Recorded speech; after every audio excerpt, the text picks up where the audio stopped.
Ok, pessoal. Boa noite. Obrigado por vocês estarem aqui na nossa casa, a casa de vocês. Eu sou Francisco Jesus, estou vice-presidente dessa casa e estou aqui representando o nosso presidente, Wagner Siqueira, que, representando a nossa instituição, se encontra fora do estado do Rio de Janeiro e a gente está aqui tentando substituir. Primeiro, é uma honra para mim sempre estar aqui abrindo um evento na nossa casa, uma casa que a gente tem orgulho de pertencer, estar aqui, como abrir um evento qual Luiz Augusto vai trazer para vocês aqui grandes experiências, uma vivência. Esse orgulho meu é que Luiz Augusto foi um dos meus primeiros chefes. Quando eu comecei a querer entender alguma coisa, não sei se eu entendi alguma coisa, né? Mas querer entender alguma coisa de administração, e aí eu tive orgulho de ter Luiz Augusto como meu chefe quando eu era estagiário na nossa querida Fundação Escola de Serviço Público, o que me deu uma vivência muito grande. E aí, naquela mesma época, eu posso até não saber as coisas, mas o currículo por onde eu passei, eu tenho um bom. Naquela mesma época, meu presidente era o Wagner Siqueira, e logo depois eu vim a ser funcionário, né, um assessor do Belmiro Siqueira, que é o nosso patrono. Então, quer dizer, eu posso até não ter aprendido, mas caminho eu tive para aprender alguma coisa. Então, Luiz Augusto, a gente fica muito orgulhoso de você estar aqui na sua casa, né? Muito mais do que na minha casa, nos trazendo esse evento. E eu queria dizer para você o seguinte, o Leonardo, nosso querido superintendente, distribuiu... Não se esconde não, Leonardo, você é grande, não dá para esconder não. Ele distribuiu para vocês aí uns folder, né? Isso aí é nosso grande evento que a gente está aí preparando para o ano que vem. 50 anos da profissão. Eu tenho orgulho de dizer, e digo com tranquilidade, sem risco nenhum de errar, vai ser o melhor evento de administração do país nos últimos 10 anos. Eu não tenho dúvida. Melhor do que esse, chegando a esse aí, foi o nosso evento também, que nós fizemos há 2 anos atrás. Então, quer dizer, as pessoas, os conferentistas já acertados, de primeira linha, primeira qualidade. Contamos com a presença de vocês. Tá? Já estão abertas as inscrições, né, Léo?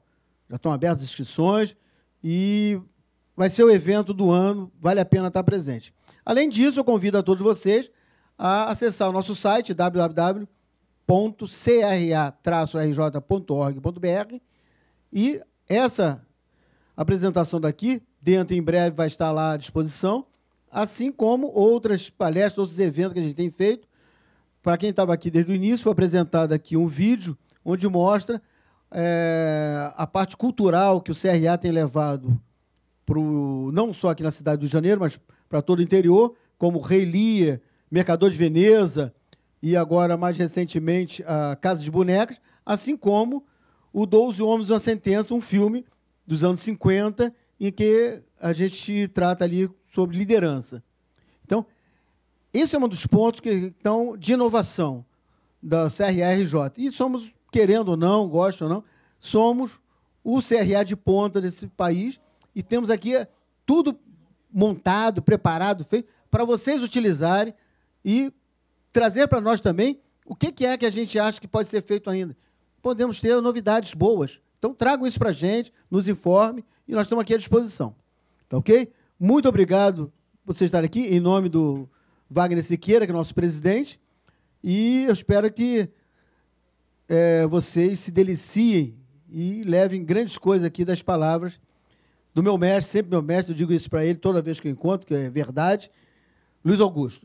E aí eu passo a palavra aqui, então, para o Antônio Carlos, para fazer a abertura aqui do nosso, realmente, do evento.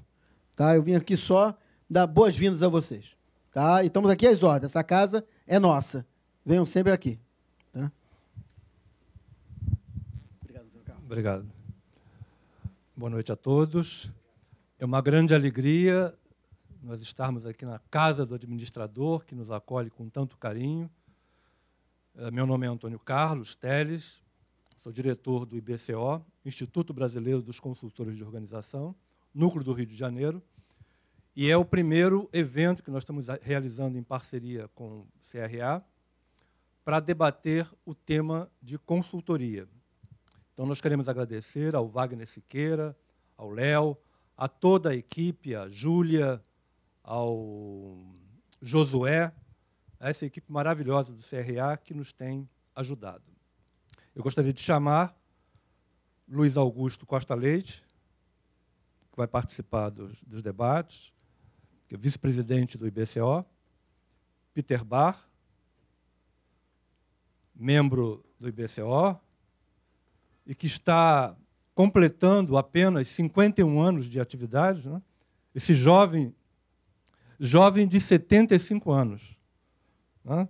Quando nós conversamos, nós descobrimos a conexão outubro.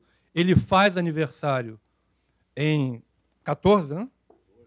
14 de outubro, 75 aninhos.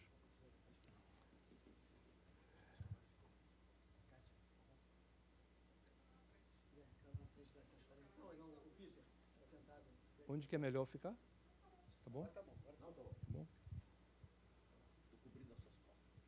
23 de outubro, a data de hoje, foi a data que está marcando esse primeiro ciclo de debates, e nós o convidamos.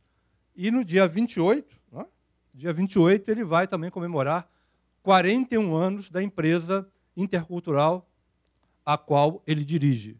Né? Então, em outubro é um mês especial. Né? O Instituto Brasileiro de Consultores de Organização, uma entidade que já existe há mais de 40 anos, ela foi criada com o propósito de contribuir para a melhoria do processo de consultoria, a qualidade, a ética. O IBCO é vinculado a um Conselho Mundial de Institutos de Consultoria, em mais de 50 países, e esse Conselho Mundial é um órgão consultivo da ONU. Então, o IBCO desenvolve programas de treinamento, de cursos, baseado em padrões internacionais. E nós vamos ter a oportunidade aqui de discutir a vivência desses conceitos de consultoria com o Luiz Augusto Costa Leite e com Peter Barr. Vou ler um pouquinho da trajetória desses nossos dois companheiros.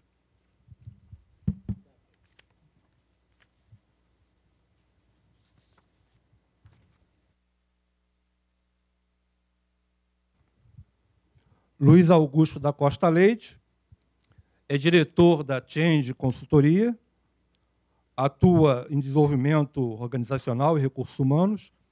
Ele foi principal executivo de RH de empresas nacionais e globais, é vice-presidente do IBCO, é membro do Comitê de Criação do CONAR, que é o Congresso Nacional de Gestão de Pessoas, coordenador do GRHRI, o Grupo de Executivos de Recursos Humanos do Rio de Janeiro, conselheiro na Associação Comercial do Rio de Janeiro e na BRH do Rio de Janeiro, e coordenou e é coautor do livro Consultoria em Gestão de Pessoas pela editora FGV.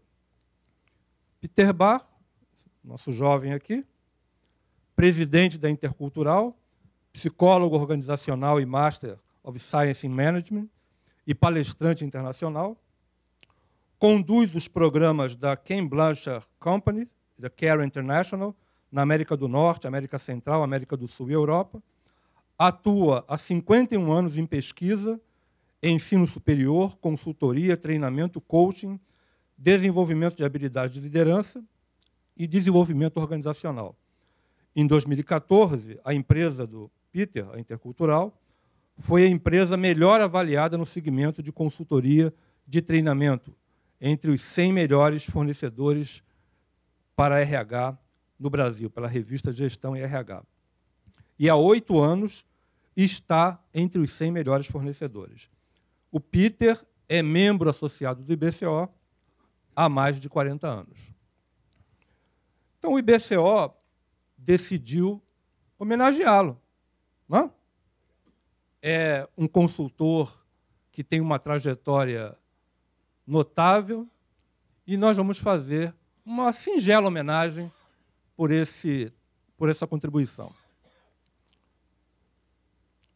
Inicialmente, eu queria ler uma mensagem, 3 mensagens que eu recebi de amigos do Peter Barr. Vamos ver se ele lembra, né? Faz tanto tempo. O primeiro é Hélio Alfinito. Ele diz que trabalhou com você na Embratel. Ele era gerente de um setor e você era gerente de outro.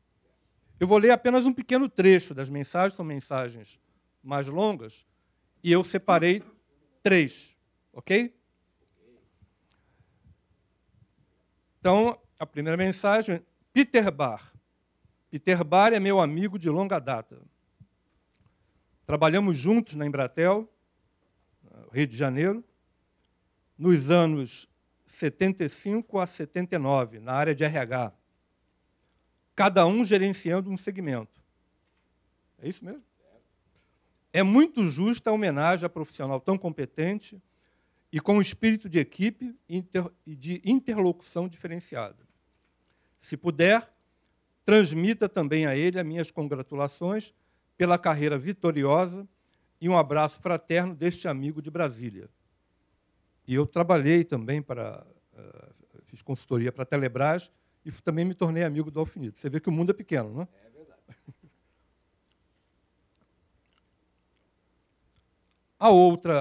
A outra mensagem diz assim, é uma pessoa também que acho que você conheceu. Super parabéns, a pessoa está se dirigindo a mim. Super parabéns pela iniciativa de homenagem ao Peter Bar.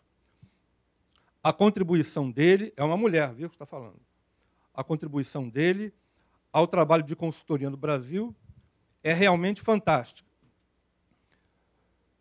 Infelizmente, Eurico e eu já estamos com a semana toda agendada e não conseguiremos estar com vocês no dia 23. De quem eu estou falando?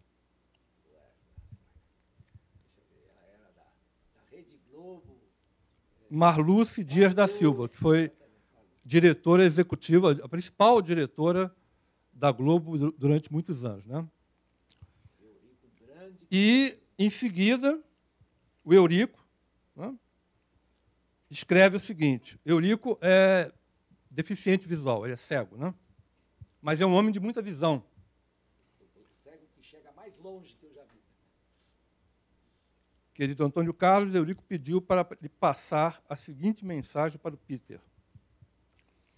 Há pessoas admiráveis pela capacidade de realizar.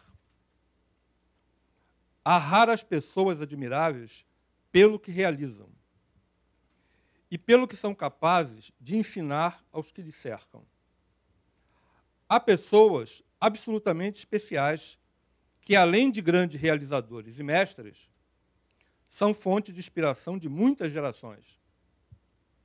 Peter Bar é essa presença empreendedora, exemplar e inspiradora na vida de todos nós, que tivemos a oportunidade de com ele conviver. Parabéns, mestre. Abraço saudoso do amigo Eurico. Então, eu vou dar um abraço. Né? Vou de palmas para o Peter Bar.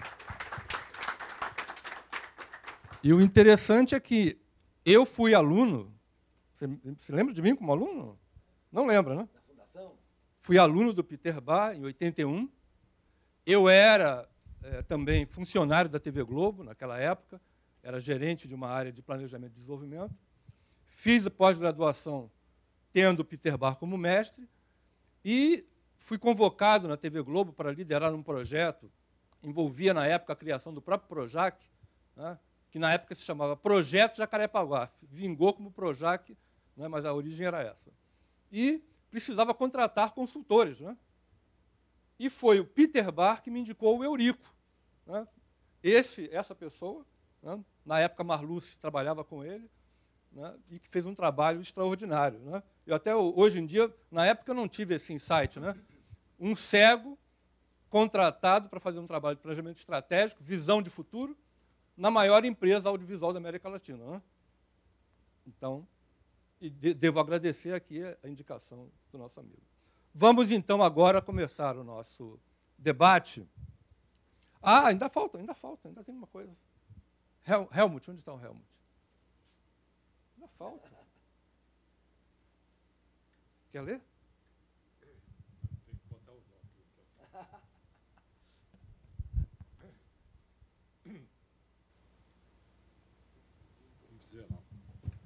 consultor. Uma homenagem do IBCO para o senhor, com os seguintes dizeres.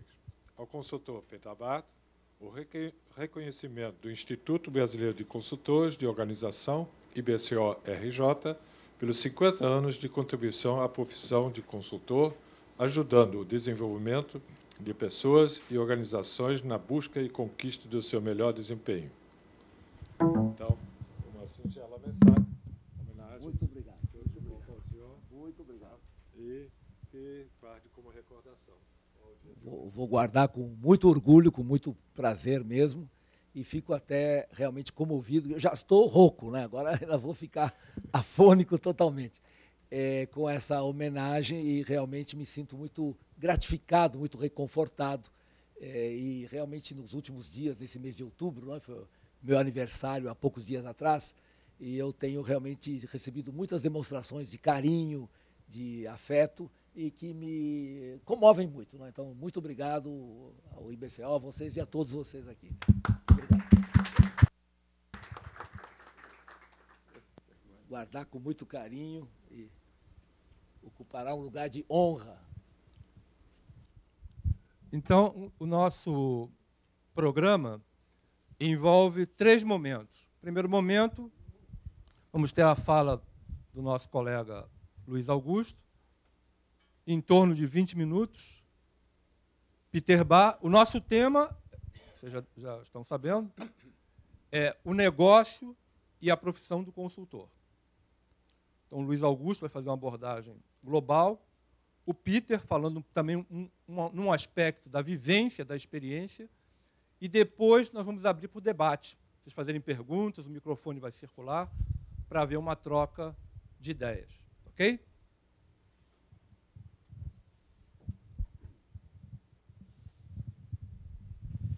Muito obrigado, boa noite. Obrigado ao Francisco por me receber tão carinhosamente. O que você ouviu de mim, você deve ter ouvido errado, porque você acertou depois. Se você tivesse ouvido certo, você não seria o sucesso que você foi. Então, você estava brincando aqui. Bom, pessoal, quero saudar os presentes, os que nos assistem presencialmente e os que nos assistem também virtualmente. E só como introdução, me associar. É muito importante nesses dias de hoje, onde a história é muito esquecida, né? Onde os cabelos brancos às vezes parecem coisas do passado, a gente ter a oportunidade de conviver, né? E dar um abraço no nosso amigo Peter Bart, que realmente todos nós que atuamos em consultoria há muito tempo reconhecemos como um grande profissional e ainda hoje está em atuação com cada vez mais energia. E o Peter, além das contribuições todas que ele deu nas empresas que ele deu consultoria, nos cursos e tudo, ele tem uma coisa que foi muito peculiar num momento histórico do fortalecimento da nossa consultoria aqui no Brasil. O Peter, ele importava livros sobre management, sobre administração, em um tempo que não tinha nada disso que a gente tem aqui, né? Nada. Ele conseguia importar livros e é onde nós bebíamos da sabedoria, das tecnologias novas que estavam aparecendo, dos processos, dos novos conceitos de gestão, que eram livros que ele mandava vir, geralmente dos Estados Unidos, e vendia quase que pessoalmente para onde ele andava. Isso nos ajudou muito, a mim especialmente, a aprender um bocado de coisas, né? Pelas mãos do Peter, pelo trabalho que ele fez em disseminar conhecimento. É um exemplo que nós todos temos que seguir, e toda e qualquer homenagem é pouca nesse momento. Bom, nós aqui estamos para conversar sobre a profissão do consultor e o negócio da consultoria. E vejo aqui consultores renomados, vejo aqui pessoal interessado, vejo aqui estudantes, vejo aqui administradores, né? E vamos tentar fazer, rapidamente, na medida que o tempo permite, vamos tentar fazer aqui uma breve apresentação sobre o que é ser consultor. Eu tenho aqui esse negócio que eu devo usar.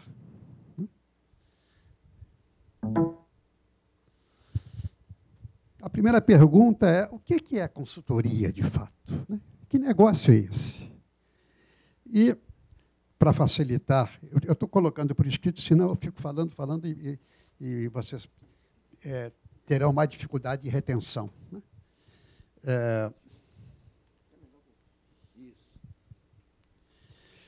Vamos ler, não custa ler um pouco, né? Eu vou até dar uma paradinha para que vocês possam ler. Vocês estão conseguindo ver o texto? Então, leiam, por favor.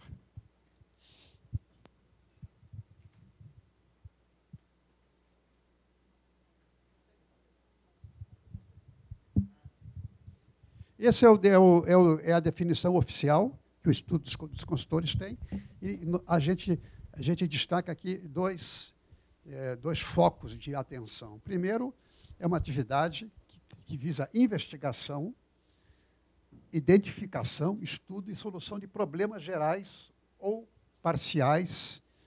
Então, tem um primeiro pedaço aqui, é aquele que investiga, que identifica, que estuda e que trabalha sobre solução de problemas sobre as organizações. Agora, para não ficar uma coisa muito genérica, não é sobre a estrutura, sobre o funcionamento e sobre a administração das empresas, que podem ser tanto privadas quanto públicas. Pode ser algo particular, algo governamental. Então, isso você tem que, basicamente, você identificar, você estudar, né, alguns aspectos das empresas, trazendo a sua contribuição para a sua melhoria, com relação a vários, como eu falei, vários aspectos. Né? Vamos lá. Na essência, a consultoria é sobre mudança.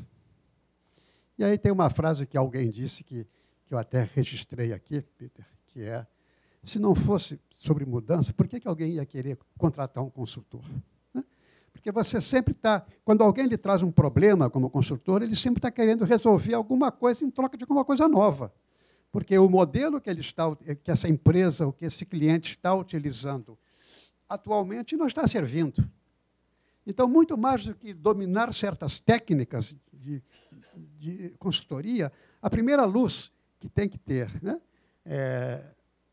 iluminando o trabalho do consultor, ele ter consciência de que é uma questão de mudança, de transformação, que se fala muito, mas que nós precisamos ter sempre presentes, porque isso é que, de fato, caracteriza a nossa atividade. E essa foi a frase que eu falei. Né? Você sai de um estado e vai para outro. Depara. Geralmente é para de. Né? Quer dizer, idealmente é o que eu gostaria de fazer comparativamente com o que eu tenho hoje. Algumas pessoas dizem ao contrário. Eu preciso pensar no atual para chegar no ideal. Um dos desafios do consultor é conseguir pensar no ideal. Claro que falo aqui em ideal factível, né? Para que se possa fazer esse caminho de mudança. E o consultor? Isso é consultoria, né? Vamos ver agora o consultor. Podem ler também aí.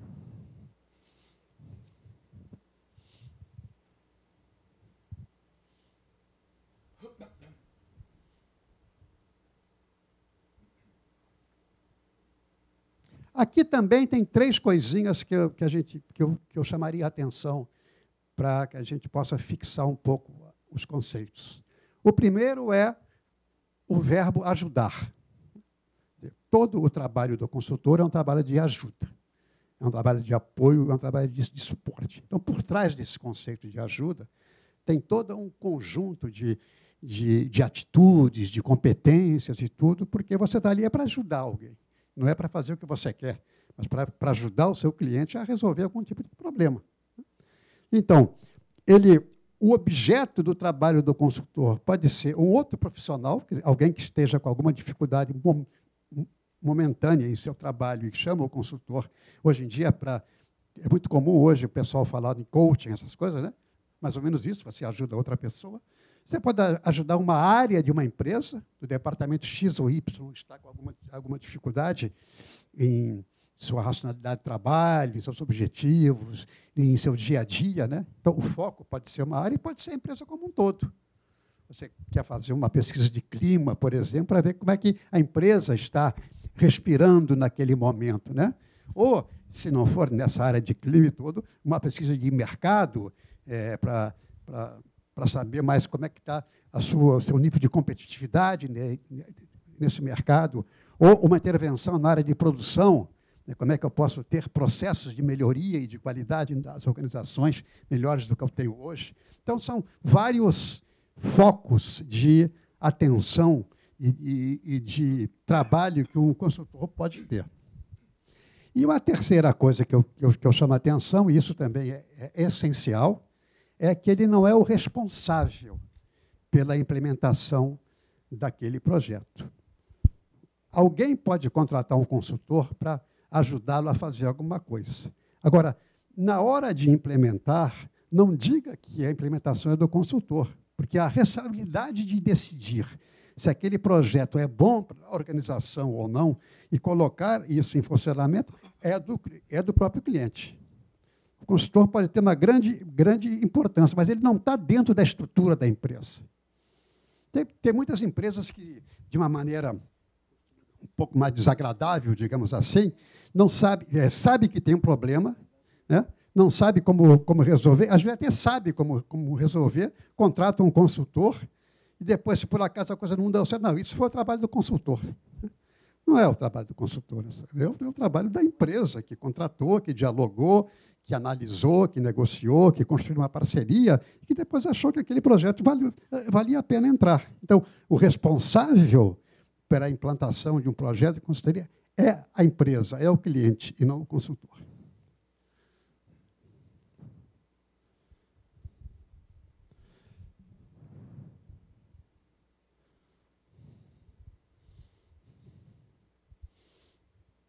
Aqui é uma outra definição, que é a definição que consta nos manuais do IBCO.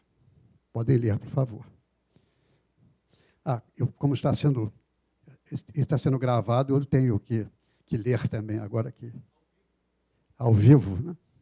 Então, profissional qualificado por instrução superior e experiência específica, cuja principal atividade é a prática de consultoria de organização de forma continuada e nitidamente predominante sobre as outras atividades que, porventura, exerce. Então, é uma profissão.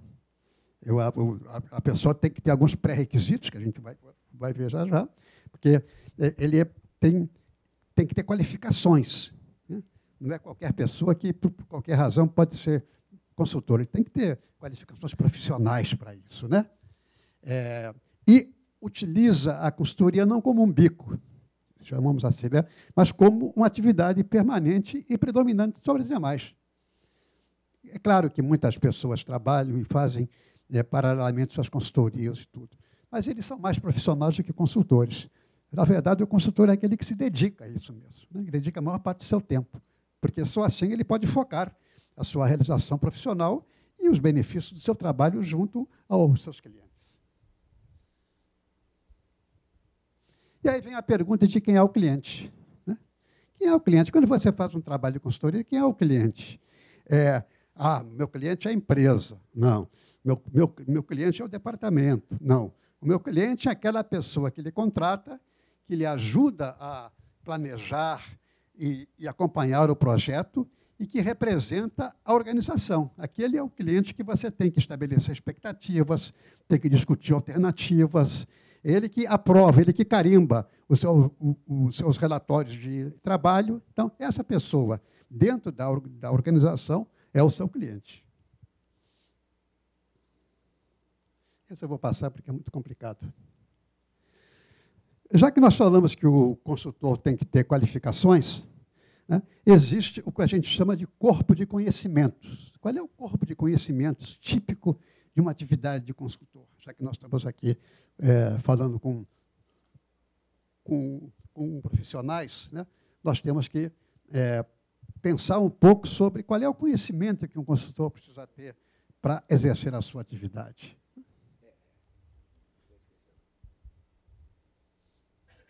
Em primeiro lugar, ele tem que ter certas competências que são requeridas no seu relacionamento com o cliente, Em segundo lugar, na eficácia da consultoria em si. Então, ele tem que ter qualificações, competências voltadas para se relacionar com o cliente. O consultor não é um técnico rígido ou apenas dono de certo conhecimento. E se ele tem essa atividade, é que ele tem um cliente. E se ele tem um cliente, há formas de conviver com o cliente. Para isso, você precisa de certas competências. Tem gente que eu gosto muito da minha profissão, mas detesto o cliente. O cliente só me incomoda. Isso é uma brincadeira, porque sem o cliente ele não vive. Vamos lá.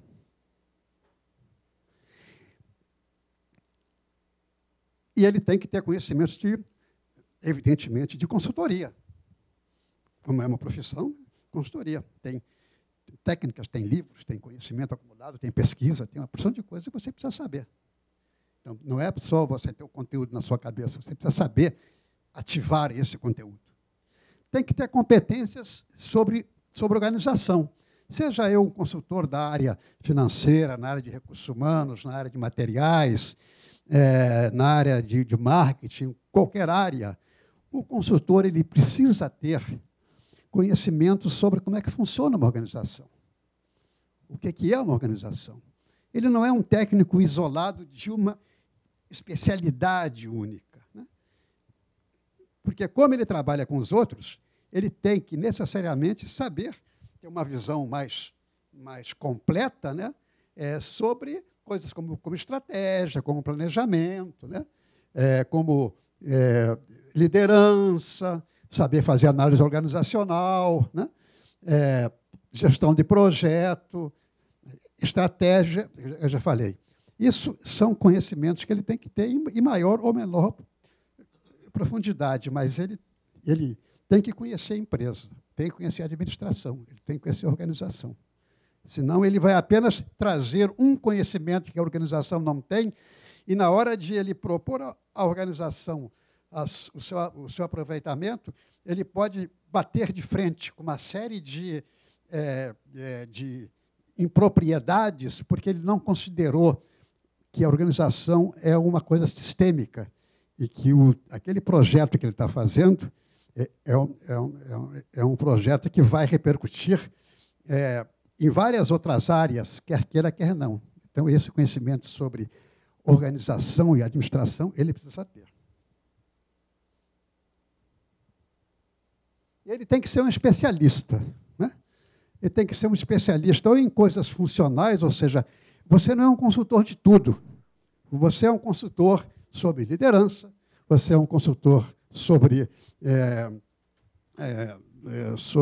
custos, você é um consultor. Então, você tem que ter conhecimentos de funcionalidade, as áreas das organizações em que você atua mais. Ok, tem certos tipos de consultoria que pegam várias áreas, mas é muito menos as áreas das organizações, do que necessariamente o foco de sua atuação profissional.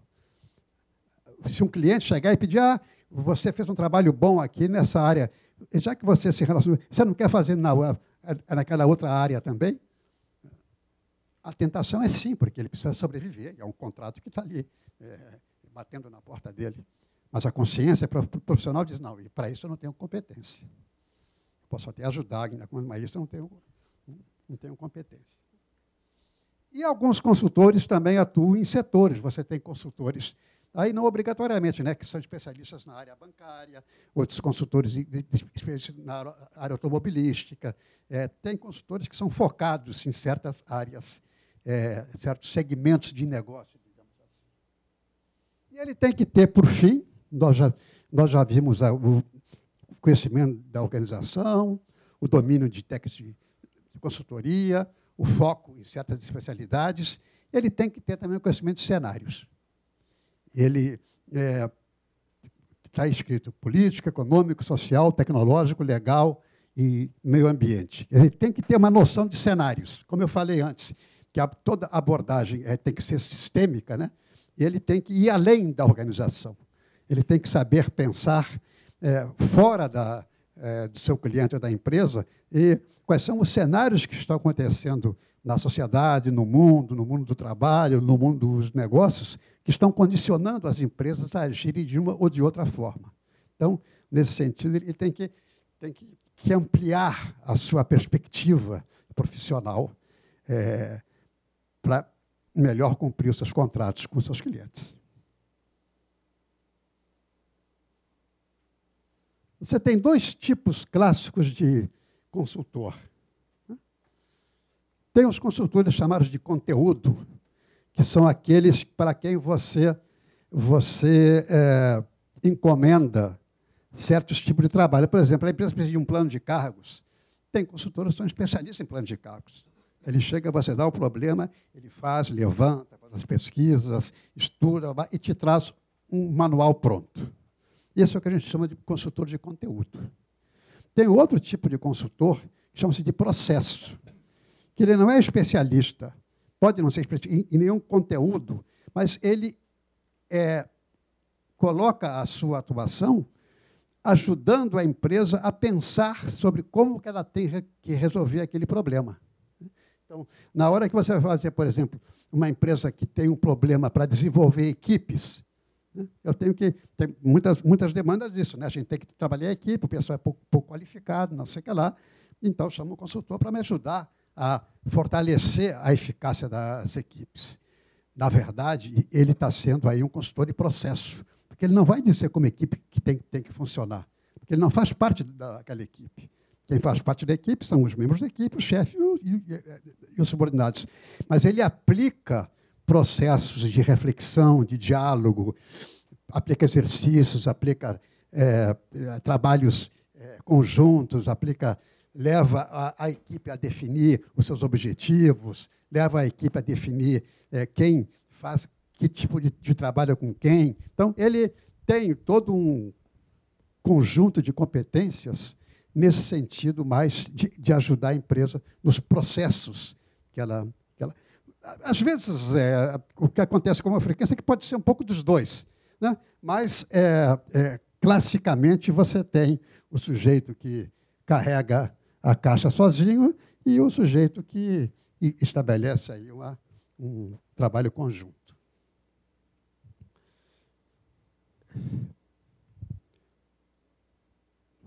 O penúltimo ponto que eu queria levantar é o chamado capital profissional. Se você tem essas características todas, é necessário que você saiba olhar, né?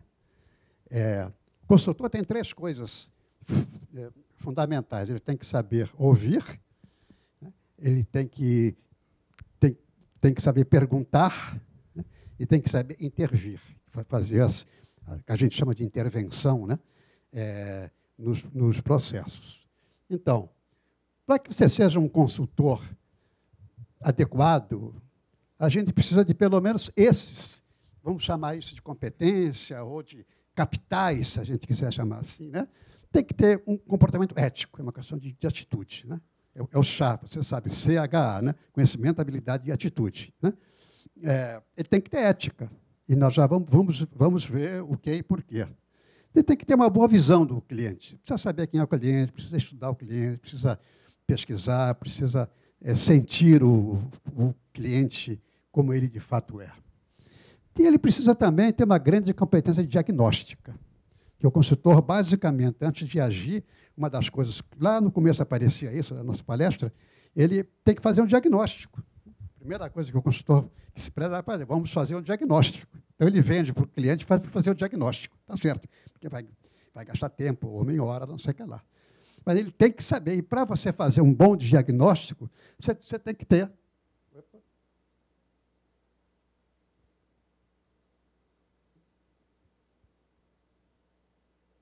Você tem que ter uma capacidade analítica. Muitas pessoas são bons profissionais e, nas suas áreas de origem, querem se tornar consultores, né? Mas, para isso, ele tem que aprender uma série de coisas. Você não é obrigado, como um profissional comum, ter uma capacidade diagnóstica, porque talvez as organizações em que você trabalhou nunca exigiram muito isso. Você era um fazedor, você era um cara que trabalhava dentro daquela especialidade. Daí você quer virar consultor, Bom, agora eu tenho que saber pensar melhor como que eu posso olhar, como que eu posso sentir, né, aquele problema que estão me colocando. Porque já dizia um famoso escritor sobre consultoria, Peter Block, ele dizia assim: a questão do consultor é que o problema nunca é aquele que o cliente diz que tem. O nunca aí, ok, tiro nunca, né? Mas, frequentemente, o cliente, quando procura um consultor, o sapato dele está apertando em alguma coisa. Ele está sentindo o pé doer. Né?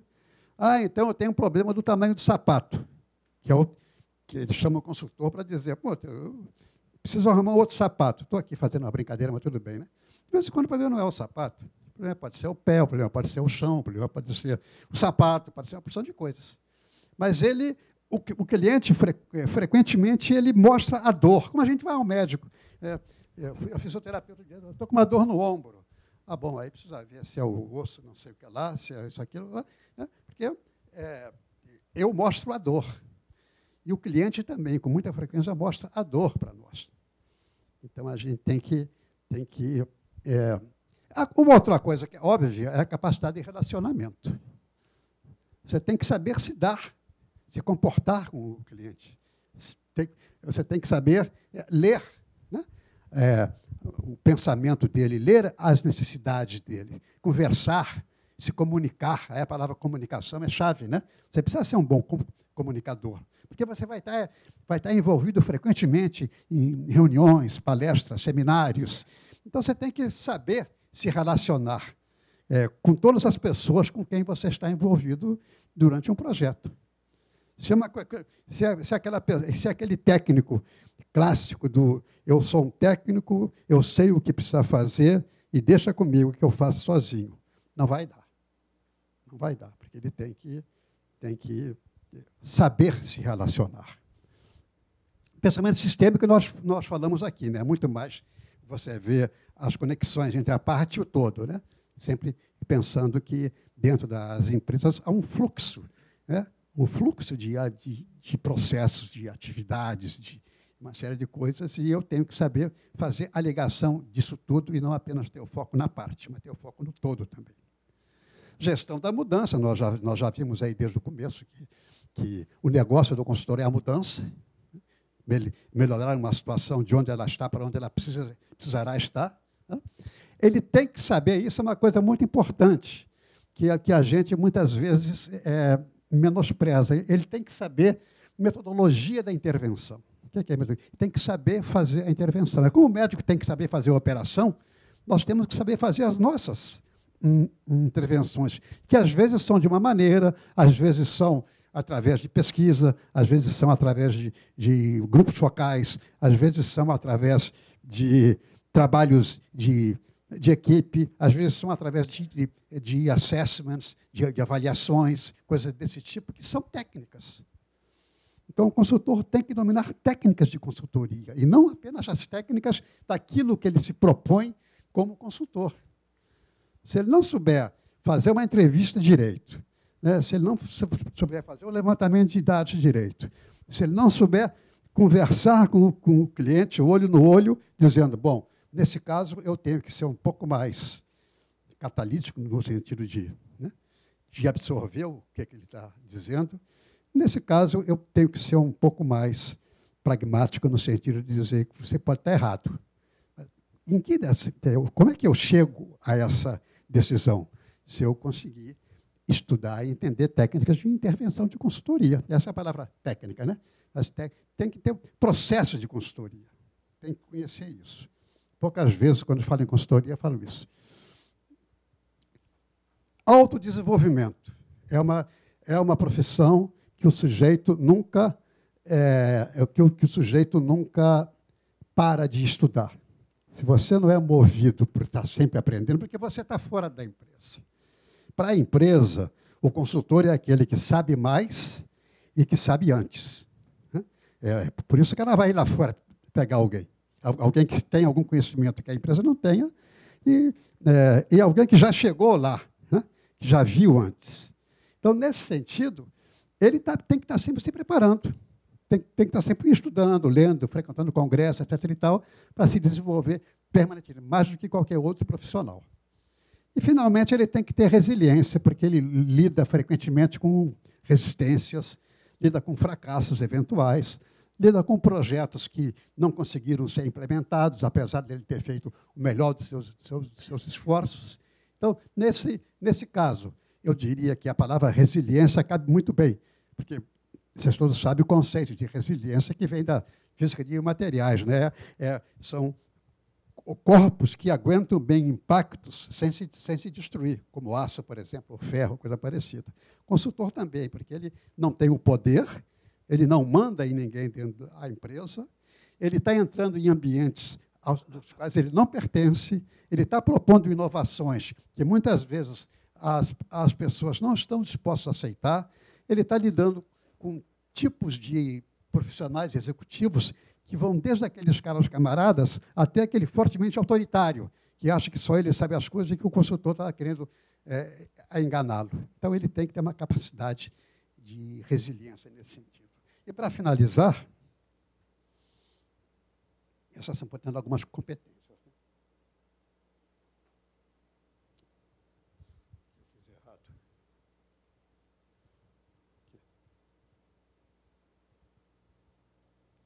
Ele é um ser ético.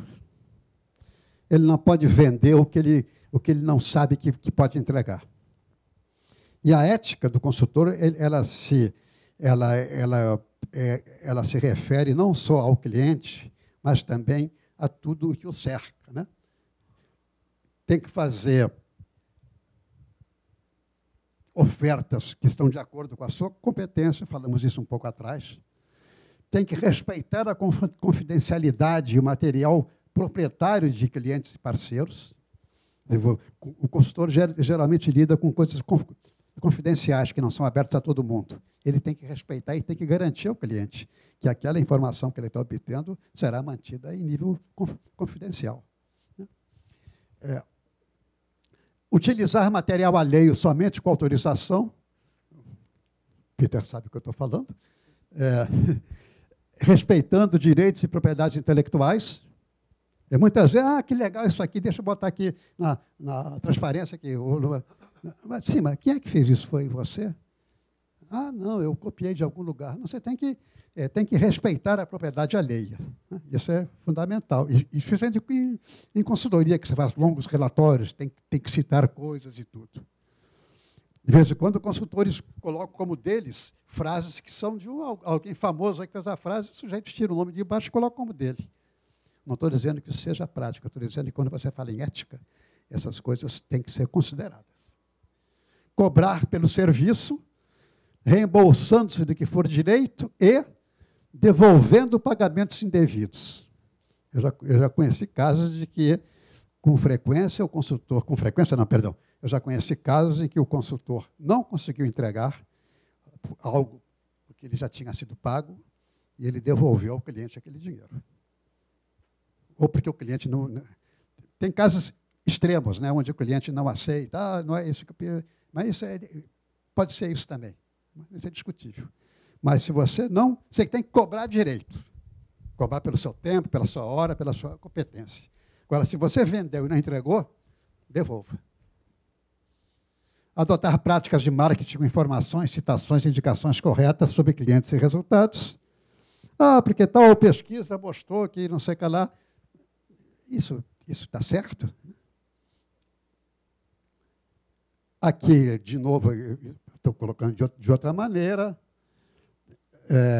recomendações nos interesses do cliente, compartilhar com o cliente as dificuldades e limitações do seu trabalho.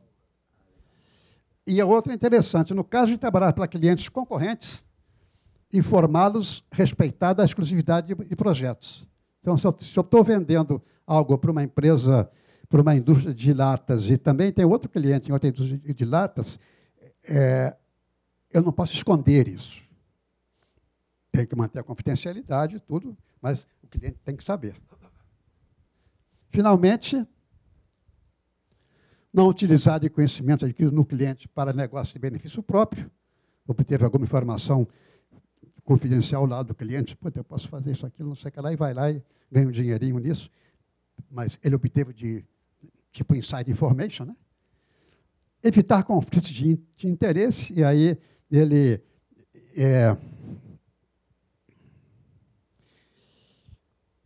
conflitos de interesse, basicamente, ele indicar para um cliente uma empresa que ele é sócio, né? O cliente está precisando de um outro tipo de trabalho, alguma coisa, então precisa contratar uma empresa, mas ele é sócio de uma outra empresa, daí ele indica essa empresa. Isso não é ético, isso é conflito de interesse. E, finalmente, resguardar junto à sociedade a imagem de saber, influência e de agente de mudança. Quer dizer, tem que preservar a sua imagem.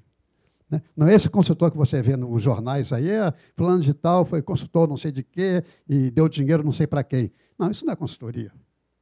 Isso é picaretagem.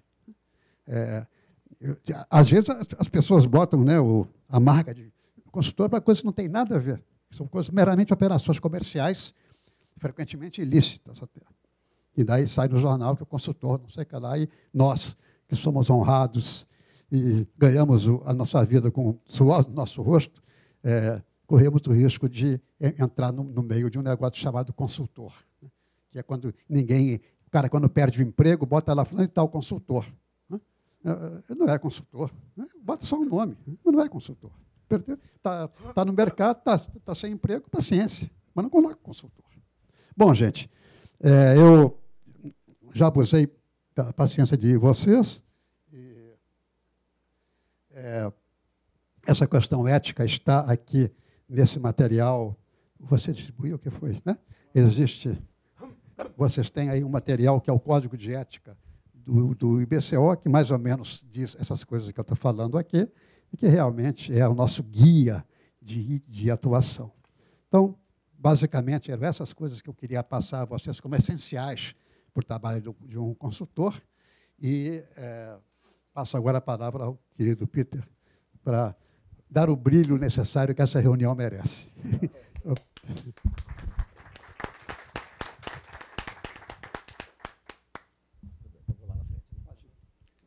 Ok. Obrigado. Antes de mais nada, queria lhes pedir desculpas por estar muito resfriado, realmente estou. Isso abafa a minha voz completamente, quer dizer, já estou até melhorando, porque há 2 dias atrás não falava nada, né? Estava completamente afônico, né? E é até desagradável, assim, né? Mas vou fazer o melhor que eu puder. Essas coisas todas que foram apresentadas aqui, realmente muito interessantes e me fizeram reviver muitas experiências e, de fato, como foi dito, né, são mais de 50 anos de exercício profissional, e o curioso foi até que no começo desse período eu quase desisti antes de começar, né? Quer dizer, porque eu comecei e tive uma experiência muito frustrante, muito negativa, em que eu fui convidado para participar de um trabalho com uma empresa de consultoria, acredito que era americana e tinha recentemente se implantado aqui no Brasil, e o que eles, na verdade, ensinavam era quase o contrário aqui do que o Luiz Augusto nos apresentou agora. Eles ensinavam uma técnica de você se prevalecer do cliente, usar uma técnica quase que eu diria terrorista para conseguir negócios, não é? E, por exemplo, só para citar para vocês, você tinha que fazer um levantamento, porque era um diagnóstico inicial que eles faziam com o cliente, e nesse levantamento você tinha que descobrir todos os aspectos negativos da empresa, mas para explorar isso sob o pior aspecto possível. Por exemplo, quanto dinheiro a empresa perdia, quão improdutiva ela era. E um dos recursos, por exemplo, que era lançado mão, era que quando você visitava a empresa e as várias instalações da empresa, você surupiava objetos de lá e material que eles usavam, para depois, numa reunião da diretoria, você tirava de uma sacola, olha, isso foi tudo que foi surupiado, porque vocês não têm nenhum sistema de segurança, vocês não sabem cuidar do seu próprio patrimônio. E, na verdade, era um tratamento de choque que fazia com que a empresa, então, chegasse à conclusão, puxa, nós desesperadamente precisamos de um trabalho de consultoria para poder melhorar. E, então, essa era a abordagem. Isso realmente me afastou, porque a conclusão que eu cheguei que isso não era ético, não era uma conduta adequada, não mostrava respeito pela organização do cliente, e era naturalmente uma forma muito interesseira, muito egoísta dessa empresa para conseguir obter clientes. Então, isso praticamente até me afastou. Falei, se consultoria for isso, eu não quero nem ouvir mais falar, né? Porque não é a forma como eu gostaria de interagir com as outras pessoas, com meus clientes. Felizmente, depois disso, tive a oportunidade de participar de um empreendimento completamente diferente, em que eu fui convidado até para sair de São Paulo e vir aqui para o Rio de Janeiro para trabalhar com uma empresa que, naquela ocasião, era a Coopers & Lybrand, que hoje é PricewaterhouseCoopers, né? As empresas se fundiram, e que estava com um grande projeto junto ao governo brasileiro, o que na época se chamava, aqui no Rio de Janeiro, Departamento Nacional de Portos e Vias Navegáveis, né? E ficava na Praça Mauá, ali em frente ao porto, e que estava sendo reformulado para virar Portobras, uma entidade gestora de todo o sistema portuário tudo que se referia a transportes aquáticos, portos, operações e assim por diante. E ali realmente foi uma experiência muito gratificante, porque trabalhando com uma organização altamente ética, com padrões profissionais elevados, foi uma escola de aprendizagem que eu tive, em que realmente eu vi, não, realmente, consultoria é uma coisa decente, é uma coisa correta. Então, na verdade, tudo é do ponto de vista que você o toma, né? Agora, uma das coisas que eu gostaria de compartilhar com vocês, como depoimento pessoal, é que qualquer que seja a opção que se faça, e muitas pessoas, por exemplo, analisam, né? Será que seria interessante abraçar uma carreira de consultoria? Será que eu deveria me tornar consultor? Será que isso seria algo a almejar na minha carreira? Então, qualquer que seja a ocupação ou a profissão a que queiramos nos dedicar, eu teria uma recomendação a fazer. Não se preocupe primeiro em saber se isso paga bem ou dá muito dinheiro, porque se você abraçar uma carreira, uma profissão, só porque ela aparentemente é bem remunerada, você chegará a um ponto que você estará fazendo uma coisa que talvez você não goste, que não te dá satisfação, que é um trabalho desgastante, e você se meteu naquilo só por causa do dinheiro, e depois você acaba perdendo na sua qualidade de vida e acaba perdendo no seu próprio conteúdo. Na verdade, você vai descobrir, e às vezes pode ser tarde, que você vendeu a alma ao diabo, né? Então, o primeiro segredo seria você escolher alguma coisa que realmente você goste de fazer. E a respeito disso, gostaria de compartilhar com vocês uma pequena história divertida e que ilustra esse aspecto. Uma vez entrevistaram a Oprah Winfrey, não é? Essa apresentadora americana, né, de programa de televisão. Aliás, ela é dona de um canal agora, e uma mulher extremamente bem-sucedida, bilionária, né? E uma vez a entrevistaram perguntando, Oprah, você é tão bem-sucedida, tudo que você toca parece que vira ouro. Você poderia nos contar qual é o segredo do seu sucesso? Isso é muito fácil. Eu era bem jovenzinha, tinha de 12 para 13 anos de idade, quando meu pai me explicou qual era o segredo do sucesso. Ele disse, filha, antes de mais nada, descubra alguma coisa que você realmente gosta de fazer, que você faz com prazer, com satisfação. Mas por quê?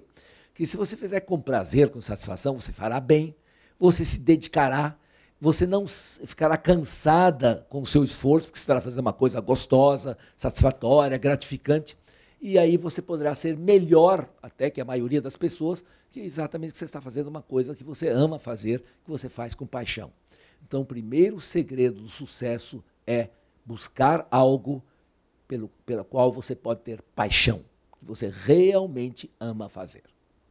Agora vem o segundo segredo do sucesso. Além de fazer algo que você tenha paixão por fazer, você precisa encontrar alguém disposto a te remunerar para você fazer aquilo que você tem paixão por fazer. Porque se você já faz com paixão e ainda é remunerada, o sucesso é muito maior ainda. Você está sendo remunerado para fazer aquilo que você gosta de fazer.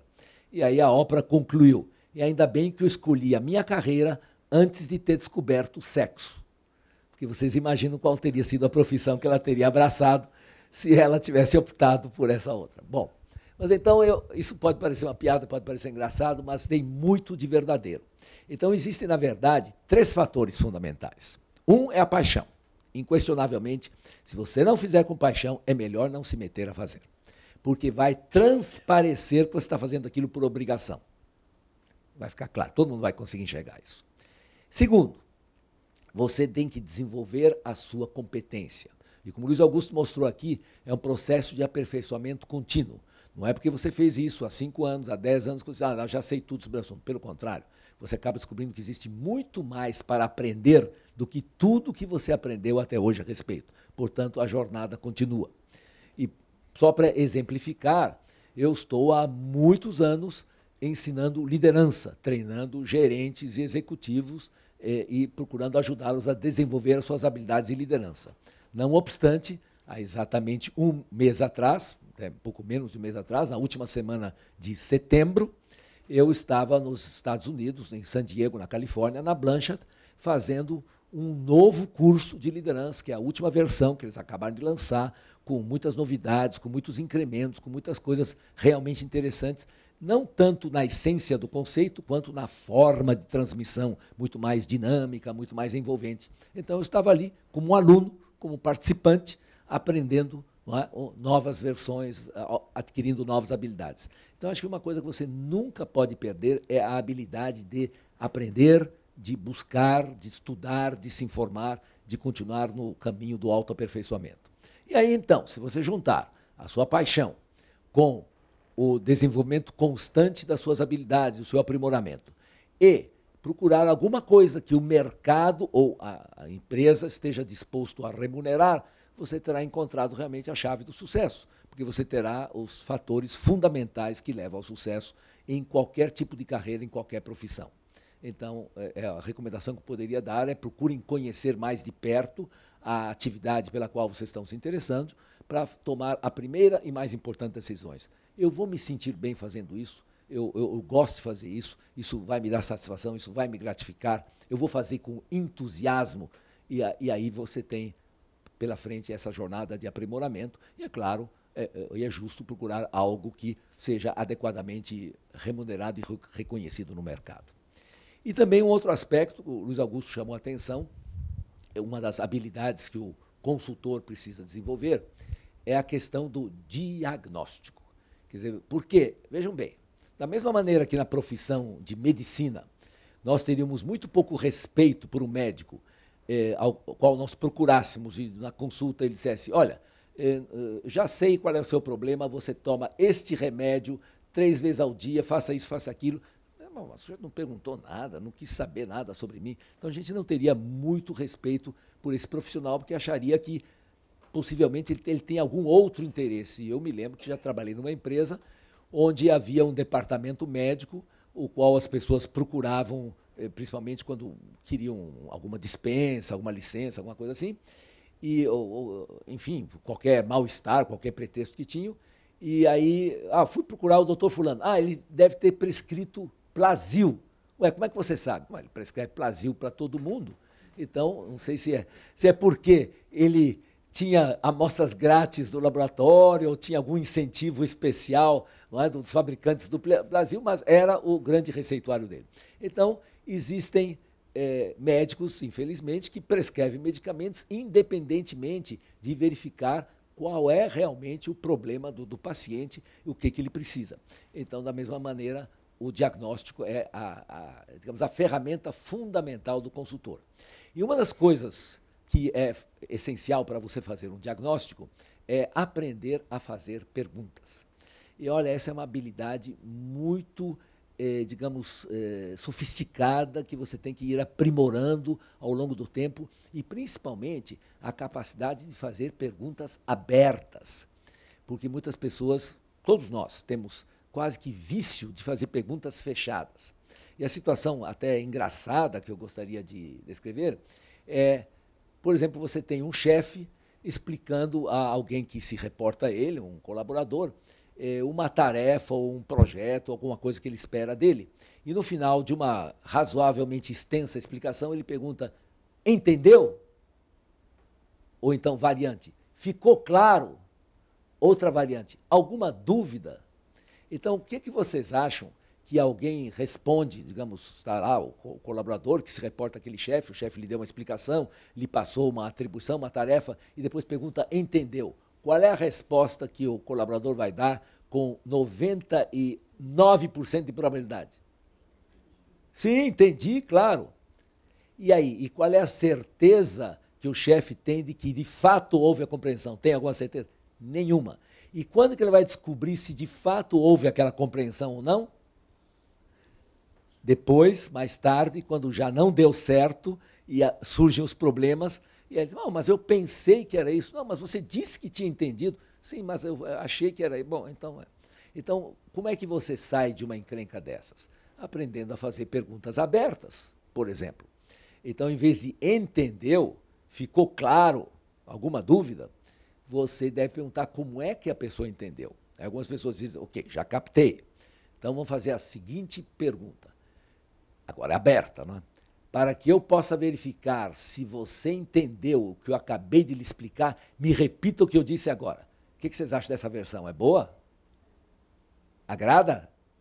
Qual é o problema disso? É que embutido nisso está o julgamento. Olha, você não é muito brilhante, não entende bem as coisas, então eu tenho que verificar se você realmente foi capaz de entender.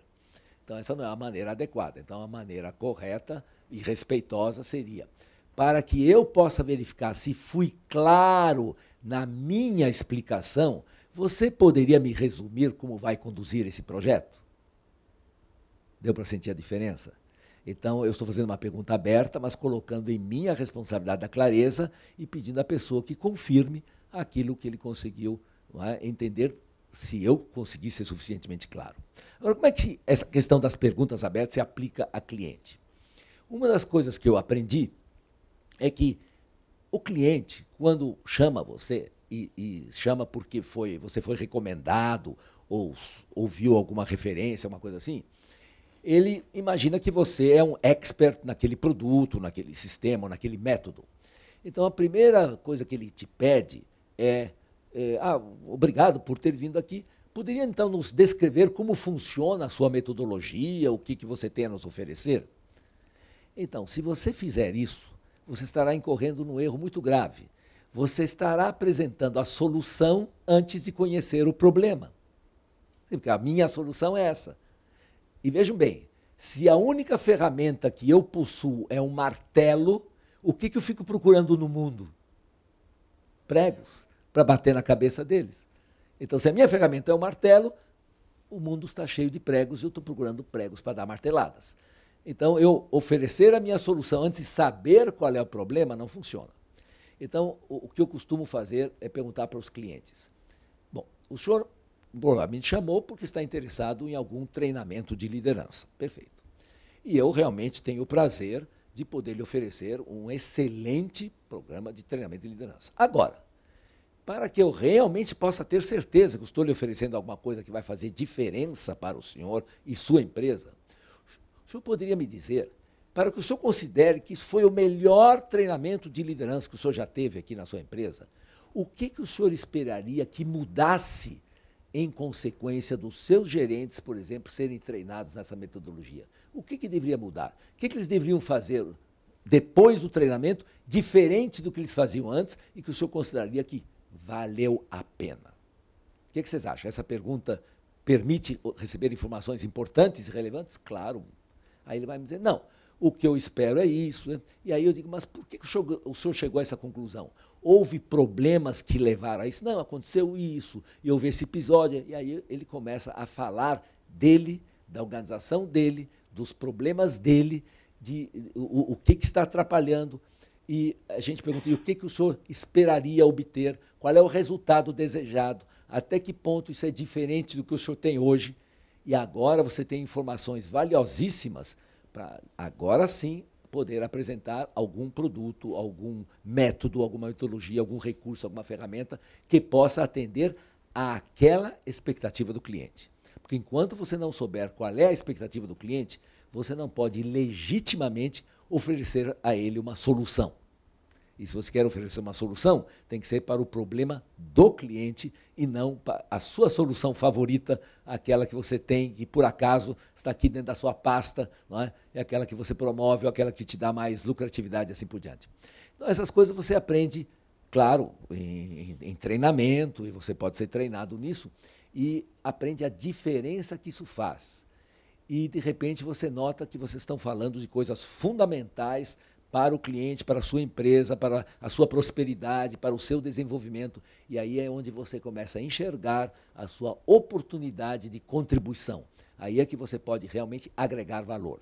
Por quê? Fazer consultoria sem agregar valor não parece ter qualquer significado, né? A organização tem que estar melhor depois que você passou por lá do que antes, senão você realmente não agregou valor nenhum. E, principalmente, como se diz no próprio Código de Ética, não criar dependência. Aliás, uma das lições básicas de liderança é a questão da independência. E o que nós, por exemplo, explicamos a um líder é que, por chocante que isso possa parecer, possa soar, é que um líder, para realmente deixar um legado da sua liderança, para fazer uma diferença, ele, a cada dia do seu trabalho, tem que se esforçar para se tornar dispensável e desnecessário. Parece chocante, né? Poxa, mas eu vou trabalhar para me tornar dispensável, desnecessário? Sim, porque se você cultivar dependência das pessoas, o seu envolvimento, a sua participação é essencial para que as coisas funcionem, essas pessoas não se desenvolverão, não serão capazes de caminhar com suas próprias pernas, não serão capazes de resolver problemas. E a coisa mais importante que você pode ajudar as pessoas a aprenderem é a resolver problemas e enfrentar desafios por conta própria, e não terem que depender de alguém, o expert, que venha e diga a eles o que fazer. Então, essa questão de criar condições de independência é fundamental, porque senão você realmente não está deixando algo de valor para o seu cliente. Então, eu gostaria até de me colocar à disposição para qualquer pergunta, comentário ou observação, algo que eu possa ser útil ou tentar contribuir de alguma maneira, não é? Porque quis fazer essas colocações iniciais, mas não necessariamente elas esgotarão o que vocês estão interessados em tratar ou em discutir, não é? De modo que eu prefiro até colocar dessa maneira, aberto para comentários, opiniões, ou propostas, ou perguntas, qualquer coisa. Você já fez uma provocação, né? Certo. Você falou da importância de ter uma habilidade de fazer perguntas. Então, você já está fazendo lançando um desafio para o nosso público, né? Perfeito. Eu estou com o microfone aqui e gostaria de receber aí a primeira pergunta.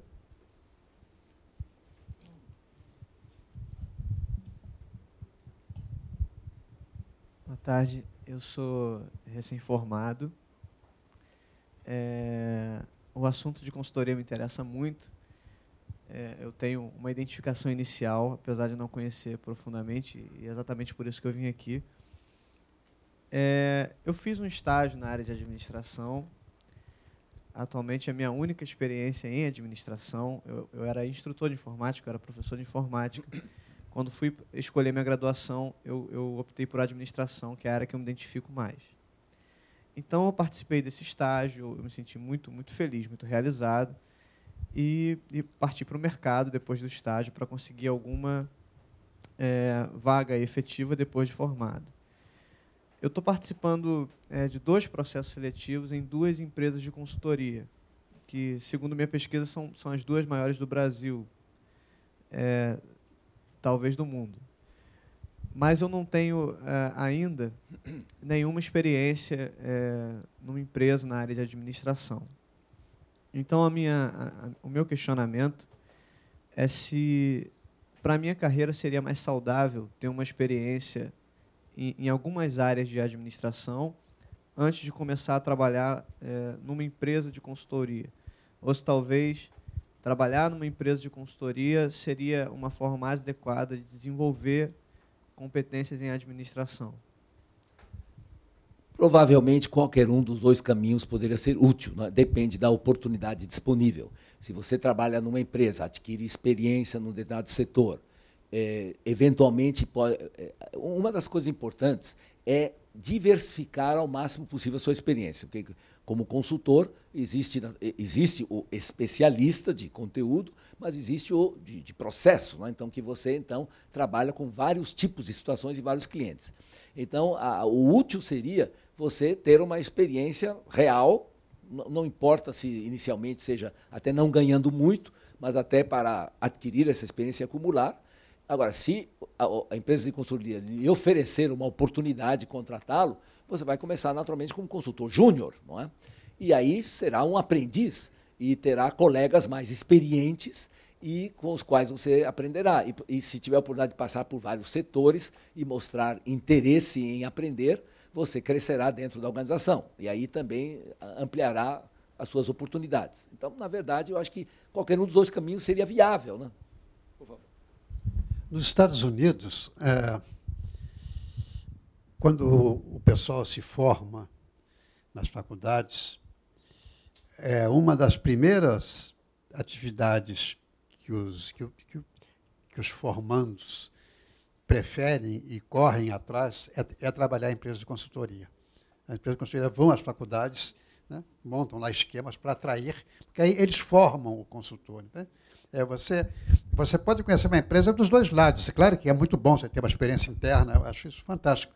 Mas quando você entra como um consultor júnior, como o Peter falou, eles vão começar a te mostrar como é que essas coisas funcionam. Vão te colocar em empresa, vão te mandar fazer levantamentos em empresa, vão te mandar você ler relatórios, não sei o que lá. Aí você vai aprendendo a questão da consultoria e conhecendo empresas também, que a grande vantagem que isso te dá é que eles te mandam para empresas diferentes. Então você tem uma visão muito mais completa do mercado do que se ficasse só numa empresa fazendo uma coisa repetitiva. Agora, sem dúvida alguma, para uma pessoa ser consultor sênior, digamos assim, ele tem que ter conhecimento de empresa. Ele não pode... Por isso que as consultorias você começa como júnior, começa como trainee ou coisa parecida, e daí que você vai aprendendo.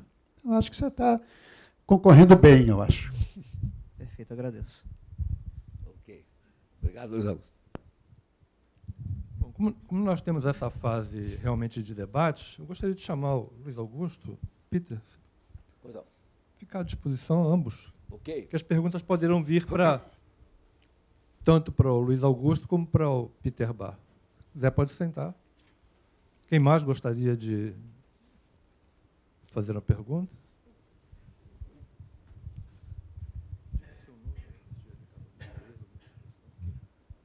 Boa noite. Meu nome é Renilson. Eu sou formado em administração, tenho especialização em estratégia e marketing. E, recentemente, mais precisamente, mês passado, eu me desliguei da área de uma empresa de telecomunicações após atuar por aproximadamente 12 anos.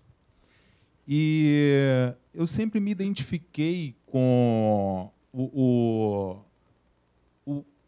a profissão do consultor. E, em alguns momentos na minha carreira, eu recebi feedback de alguns gestores e colegas que me identificaram com o perfil de consultor. Tá? Em alguns momentos de busca até de recolocação dentro da empresa e, principalmente agora, nesse momento que eu estava para me lançar para o mercado. Eu achei muito pertinente a pergunta do colega, aqui antes da minha, porque vai muito de encontro com a minha. Ele está no momento de recém-formado e eu estou no momento que eu já tive uma experiência de 12 anos profissional em telecom e eu estou querendo me lançar como consultor.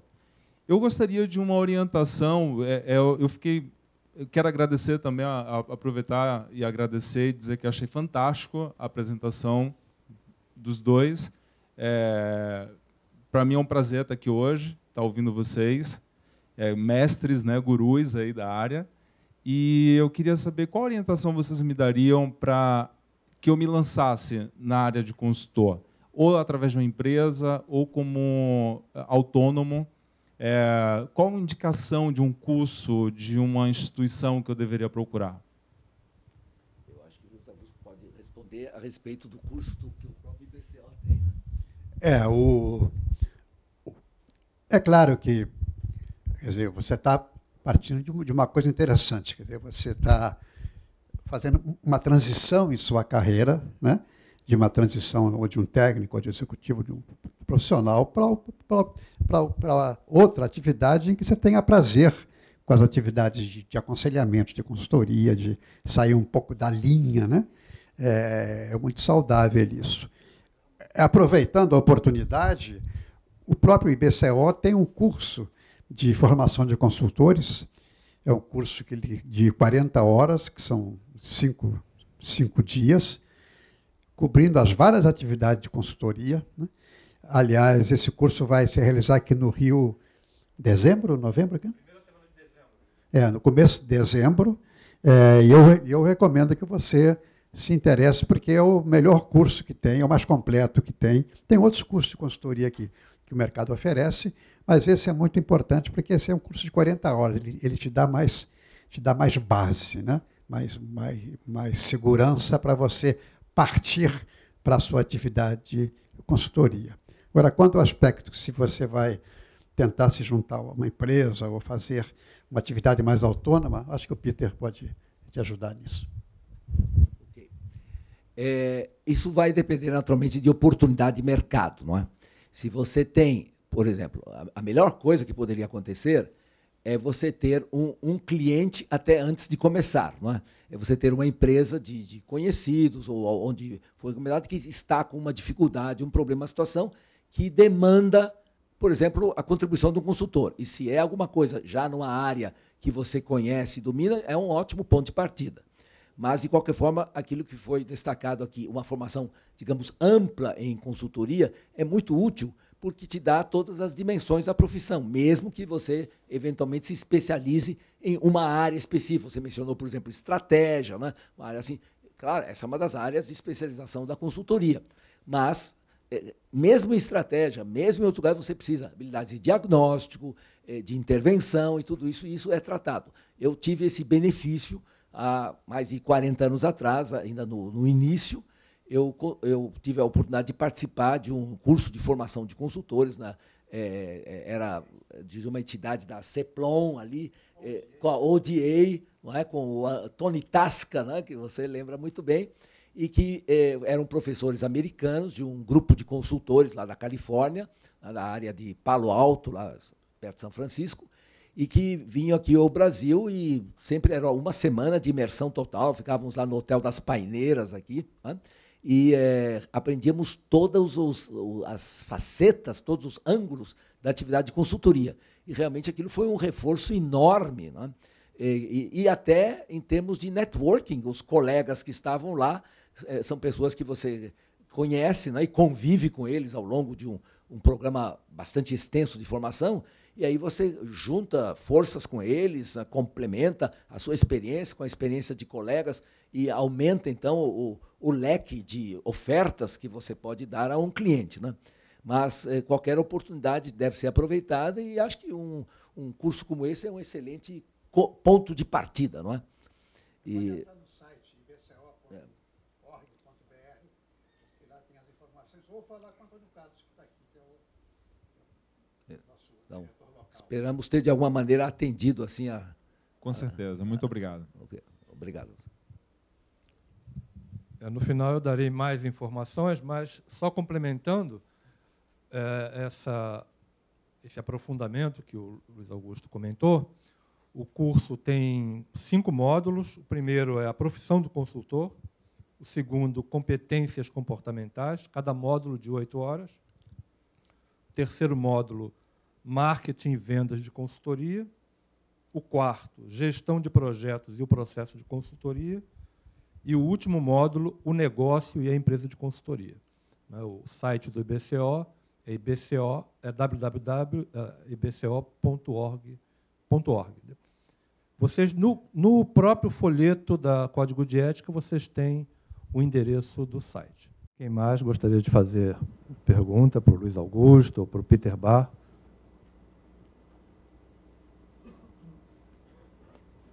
Diga o seu nome, sua instituição. Boa noite. Meu nome é Jameson Rangel. Eu sou tecnólogo em processos gerenciais e apesar de eu estou com 52 anos e, quer dizer, voltei a estudar em 2011, estou fazendo administração, eu já me formei como tecnólogo, mas ainda estou no 6º período de administração. E sendo, quer dizer, como o Helmut como comentou, eu comecei também na área técnica, eu sou técnico em eletrônica, então trabalhei muito tempo também em grandes empresas, na área técnica, e naquele momento, por exemplo, algumas empresas que eu trabalhei, eu não... acabou que foi uma coisa natural. Eu, com a minha formação técnica, cheguei a nível de supervisão, de gerência, mas, enfim, aí... agora eu voltei a estudar, estou terminando também já uma especialização em gestão de negócios e marketing. Bom, na verdade eu não queria colocar pergunta, eu queria realmente parabenizá-los, Luiz, Peter, e sugerir, na verdade, uma pauta que é um evento, uma palestra sobre liderança. Eu não sei se já houve aqui no CRE ou não, mas diante da brilhante apresentação, eu gostaria de sugerir um evento para a gente tratar desse tema. Ok? Parabéns mais uma vez. Obrigado. Eu só queria aproveitar, muito obrigado. Você tem o nome de consultor já, né?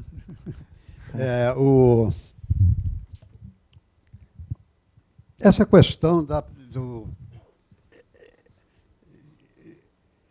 de um profissional querer se tornar consultor. A famosa transição de carreira. Eu teria uma ou duas palavras a dizer sobre isso. A primeira é o seguinte: tenha foco. Ninguém é consultor de tudo. Você acabará sendo conhecido ou reconhecido por uma especialidade que você se proponha a praticar em consultoria. Então,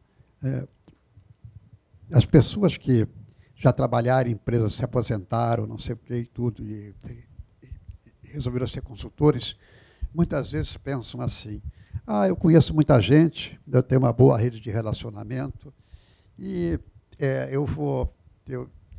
com isso eu vou conseguir projetos. Quando você sai da ribalta, em 6 meses as pessoas esquecem de você. Aquela mistura um pouco da identidade profissional e identidade corporativa, né? As pessoas esquecem. As pessoas vão lembrar de você quando você mostrar segurança em algum aspecto da atividade profissional, né, que você vá tocar. Então, isso é uma coisa. Ou você é um bom consultor em liderança, né? O Peter não se mete a ser consultor em gestão de projetos, não sei o que lá, né? Não se mete. Ele é um consultor em liderança. Daí representa talvez a melhor empresa americana na área de liderança, um autor consagrado, é respeitado lá nos Estados Unidos, que eu sei, que eu já ouvi em congressos lá. Então, ele escolheu um campo e foi em frente. E é isso que eu quero dizer. Pode ser um consultor em eletrônica, pode ser um consultor em informática, pode ser um consultor, quer dizer, não sei o nosso colega lá que falou o que ele gostaria de ser, né? Mas tenha um foco. Em segundo lugar, se você quiser ser um consultor independente, né, cuidado do seu bolso. Não se meta a fazer investimentos que poderão lhe trazer custos depois, porque você está entrando como empreendedor. Você tem que fazer um business plan, de qualquer maneira, né? Tem que fazer um plano. Eu quero ser consultor, tem que fazer um plano. O que eu quero, quanto tempo, o que eu preciso saber, como que eu tenho que prospectar clientes, como que eu tenho que... Então, tem que fazer um plano. Não entre em consultoria assim, peito aberto, né? Sem lenço, sem documento. Não faça isso, porque a atividade do consultor, que vai depender do dinheiro que ganhar como consultor, requer você ter uma vida financeira muito conservadora. Porque você tem que ter, de certa maneira, algum colchãozinho para você passa 3 ou 4 meses sem um contrato ou sem um projeto, quem é que vai pagar as suas contas? Então, tem que ter muito cuidado nisso. Não se meta a ficar comprando o carro do ano, não sei o quê, essas coisas todas, mostrando poder. Né? Tá bom, se tiver dinheiro, tá bom, faça o que queira, mas tenha essa visão, porque a atividade do empreendedor é uma atividade muito oscilante. Né? Então, você tem que ter muita confiança em você mesmo, né? Para saber que nas vacas magras você poderá sobreviver. E são dois pequenos conselhos que eu posso dar àqueles de vocês que queiram ser consultores.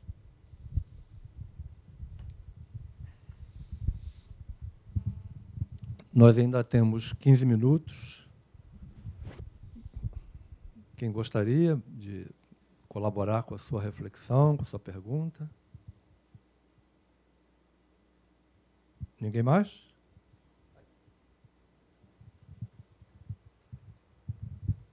Boa noite.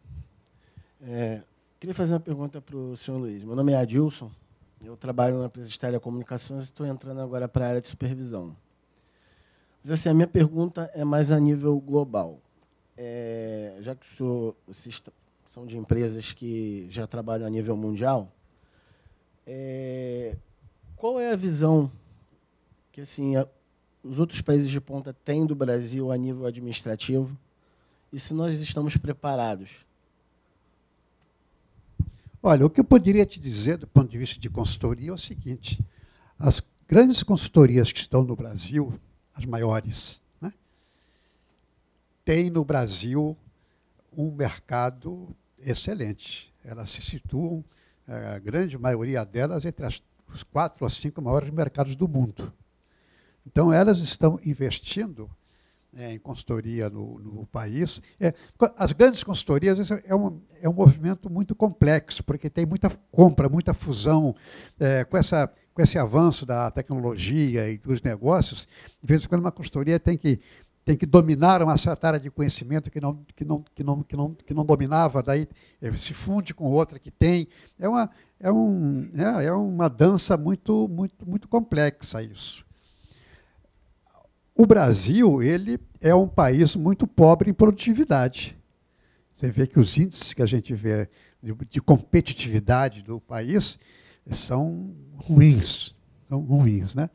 Agora, por que nós somos pobres em produtividade, já que você em fazer as coisas? Tem vários fatores. Você tem fatores estruturais, você tem fatores financeiros e você tem fatores também de baixo investimento em inovação. O grande problema, um dos grandes problemas do Brasil nessa questão de ser reconhecido por esse mundo do conhecimento é que nós investimos muito pouco em inovação. Menos de 20% do nosso PIB é investido em projetos de inovação. Quando outros países, isso é 25%, muitas até mais, que colocam mais dinheiro na geração de ideias novas. O que o mundo nos reconhece é que nós somos muito criativos e muito adaptáveis. Isso é, de certa maneira, uma consequência de nós termos vivido períodos de alta inflação, de alta volatilidade. Quer dizer, a nossa vida, os mais jovens percebem menos isso, mas quando a gente tinha inflação de 50% ao mês, você recebia o seu salário num dia, 3 dias depois ele já valia 50%, 10 dias depois ele... Então, as empresas... Por que os bancos no Brasil são muito produtivos, têm sistemas de informática excelentes? Nós fomos pioneiros no mundo em várias técnicas. Porque com esse negócio da inflação alta e do overnight, você precisa fazer circular o dinheiro. Antigamente, você mandava dinheiro daqui para Manaus, isso levava uma semana para chegar lá. E quando chegava lá, a inflação já tinha comido. Então, nós fomos hábeis e criativos em criar sistemas que foram padrão do mundo inteiro. Então, o mundo nos vê como muito criativos, mas pouco inovadores, que são duas coisas diferentes, né? A minha capacidade de encontrar soluções para problemas que nós não tínhamos antes é muito grande, né? Temos um jogo chamado jogo de cintura. Isso o empresário e as empresas brasileiras têm. Mas nós não investimos em inovação. Então, temos pouco contato com a geração. Aqui no Rio, agora, Nós temos 13 centros tecnológicos de grandes multinacionais, né? Criando, especialmente na área de petróleo, criando pesquisas e tudo. Isso a gente precisa no país. E temos um nível de educação baixo, né? O nosso número de analfabetos funcionais é muito grande, 25%, 30%, sei lá, né? Pessoas que conseguem ler, mas não conseguem entender uma instrução. Então, nós temos aí coisas que o mundo nos olha, mas o Brasil é uma vergonha em educação.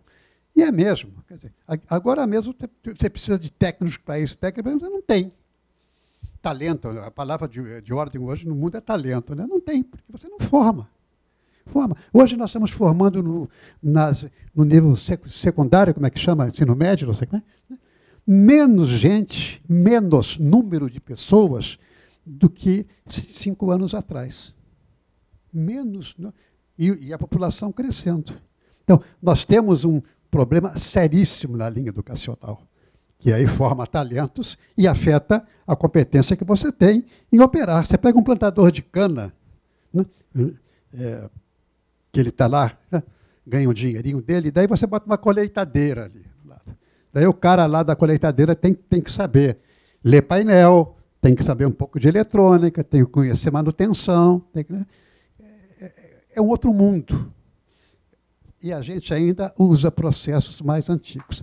Não quer dizer que nós não tenhamos exemplos. Está aí a Embraer ontem entregando um cargueiro a jato para a Fábio de primeiríssima linha. Temos grandes exemplos. As empresas de consultoria, repito, ganham muito dinheiro aqui dentro porque há muita compra. Essa necessidade que nós temos, as empresas muitas vezes não conseguem formar as coisas dentro. Então tem que contratar as consultorias que já têm o conhecimento anterior. As consultorias, a maioria delas, nesse porte, vem de fora.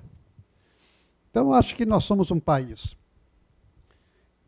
com todos os problemas que a gente está vivendo hoje, problemas sérios que a gente está vivendo hoje, mas nós somos um país que é uma grande atração. Nós nos beneficiamos muito quando a Europa entrou numa crise financeira e não tinha crescimento zero de lá, e o único lugar que eles tinham para ganhar dinheiro era aqui.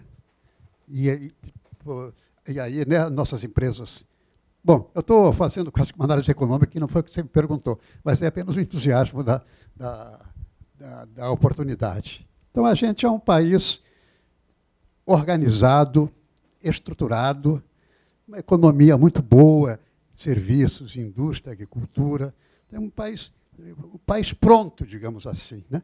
Agora, precisa essas duas coisas, tecnologia aplicada e educação. Com isso, a gente vai embora. Muito obrigado. Bom, José Mauro, nosso amigo de longa data. Primeiramente, parabenizar tanto o Luiz Augusto, quanto o professor Bartz também pela apresentação. E indo na linha até de uma última observação que o Luiz Augusto fez, como eu vejo que na plateia tem muitas pessoas interessadas, eventualmente, numa avaliação do trabalho de consultoria, aproveitando a experiência de vocês, também do Helmut, que fez já um depoimento, olhar também o lado, né? O Luiz comentou de uma característica, né? Característica do eventual flutuação da atividade, né? Então a pessoa tem que se preparar para isso. Assim, que outras características ou que outros pontos são importantes? Quer dizer, assim, pelo lado até, digamos, tem o ônus e bônus, né? Você falou muito dos bônus, né? E de alguns atributos que os profissionais de consultoria têm que ter. Mas quais são os pontos de atenção que, eventualmente, uma pessoa interessada em, eventualmente, seguir a carreira de consultoria deve ter por esse lado dos eventuais ônus, né? E de algumas características que, eventualmente, possam não estar contempladas ou presentes na atividade de consultoria. Por exemplo, a pessoa que tem o viés e o perfil muito executivo, ela não verá a implementação, muitas vezes, daquilo que está sendo proposto. Que outros pontos poderiam ser colocados para que a pessoa possa julgar, né, prós e contras de, eventualmente, avançar nesse interesse de seguir uma atuação em consultoria?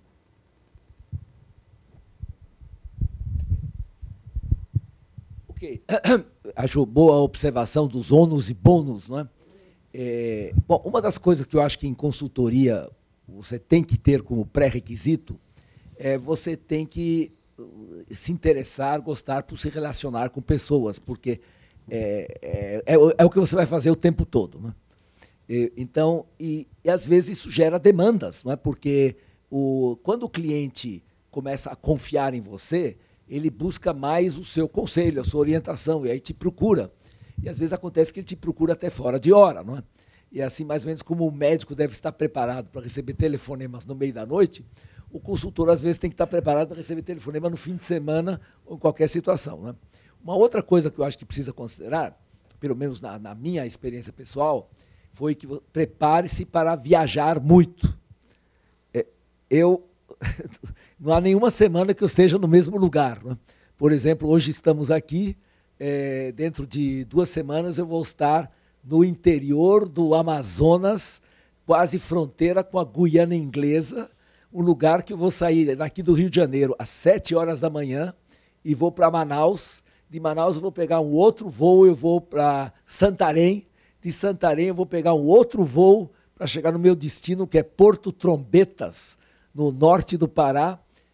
Quer dizer, eu vou sair às 7 da manhã e vou chegar às 10 horas da noite, não é? E até eu combinei com o meu cliente e falei, olha, em atenção aos meus 75 anos, eu vou te pedir um favor. Eu quero chegar um dia antes, porque depois de uma viagem dessas, 7 da manhã até 10 da noite, eu não quero ir lá, eles começam o expediente às 7 da manhã. Então, eu não quero ter que acordar às 5 para começar com uma turma de engenheiros lá que vão fazer o curso de liderança, né? Então, uma das coisas, você tem que gostar de se deslocar, porque esse é um dos... que depende de como você olha, né? Pode ser parecido com o ônus da profissão, né? E depois, por exemplo, a questão da família, né? Então, eu tenho uma situação um pouquinho esdrúxula, né? Eu tenho uma casa em Itaipava, para onde vou agora, quando nós terminarmos, porém, eu resolvi casar com uma gaúcha, e que mora lá em Porto Alegre, de modo que, de vez em quando, tem que visitar minha mulher também, né? Não posso deixá-la fora do circuito, né? A minha mãe, que acabou de completar 95 anos, há 3 semanas atrás, mora em São Paulo, e você tem que vir aqui, essa semana você não vem aqui, o que você está fazendo que você não vem me visitar, não é?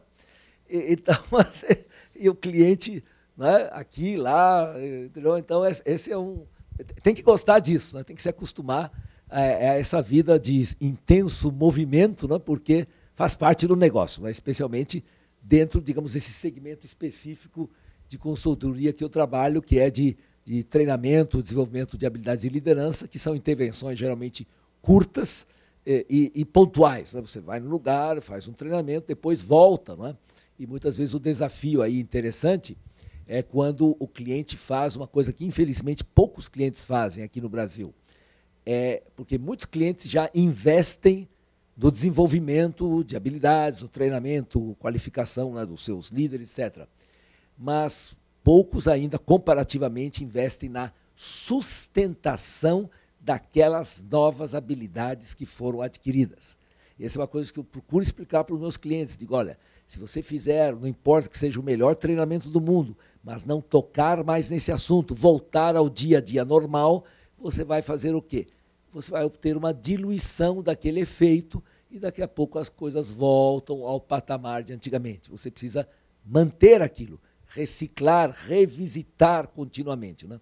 Então, quando o cliente faz isso, aí é muito gratificante, porque aí nós fazemos com que, por exemplo, eles deem depoimentos. Eu digo assim, ó, lição de casa, trazer uma história de sucesso.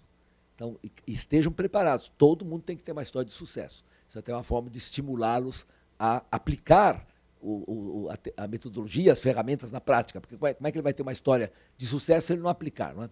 E aí, quando eles compartilham as histórias de sucesso, não há nada melhor do que isso, porque um estimula o outro, um inspira o outro, e todo mundo, se o meu colega conseguiu, eu também posso conseguir, porque, na verdade, o grande trabalho do consultor começa quando você sai, e quando a empresa dá continuidade àquilo que você faz. Você está só plantando a semente, você está talvez ajudando a encontrar o caminho, mas quem tem que trilhar o caminho são naturalmente os seus clientes, né? E se você puder ajudá-los depois de algum tempo a revisitar aquilo, e acompanhar, e reavaliar, e como é que nós estamos, qual é o progresso que nós fizemos, isso provavelmente será uma experiência muito gratificante. E aí você aprende o que funcionou melhor, o que eventualmente não funcionou tão bem, o que precisa ser corrigido numa próxima oportunidade, né? Porque, na verdade, nós ensinamos, mas também aprendemos muito, e com cada cliente, com cada oportunidade, com cada experiência. Então, acho que esse desafio que é fascinante, né? Cada experiência é uma nova experiência. Você vai dar o mesmo curso? Vou dar o mesmo curso, mas para um grupo diferente, para pessoas em condições diferentes, que vão apresentar questões ou dúvidas ou situações diferentes. Isso torna a coisa tão gratificante, né? Porque você está exposto a toda uma gama de vivências e experiências, né, junto com os seus clientes. Mas tem que gostar, não é, dessa variedade, dessa impermanência, às vezes, né, das suas próprias condições. Né? Não sei se... Eu só queria aproveitar esse seu impermanência para... Essa palavra-chave. Trazer 2 ou 3 coisas aqui que a sua pergunta me fez lembrar. O primeiro é a questão da transitoriedade. Você tem que, não sei se é um ônus ou é um bônus, mas que riscos que eu tenho que, né, que ter presentes para mim. Todo trabalho de consultoria é um trabalho transitório.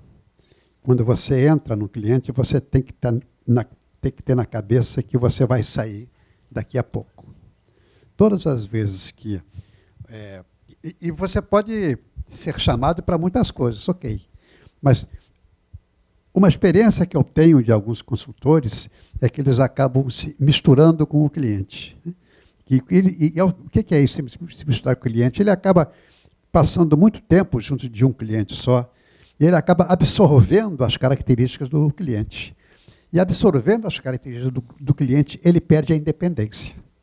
Ele perde que é o maior tesouro que o consultor pode ter, é a independência. Porque ele não pode ser dependente do cliente. Claro que ele tem um contrato profissional, mas se ele gerar dependência do cliente a ele, é tão ruim quanto ele ficar dependente daquele cliente. Porque daí, na hora de tomar decisões, você poderá ficar, muitas vezes, meio atrapalhado, porque qual é o interesse que você está defendendo? É aquilo que você acha, mas é aquilo que você vai garantir no seu contrato. Então, essa questão em primeiro lugar, da transitoriedade.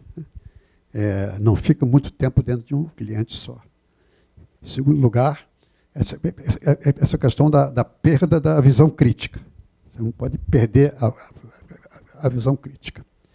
Tem uma outra coisa também que é um ônus, e o Peter também falou nisso, que é a questão da chamada qualidade de vida.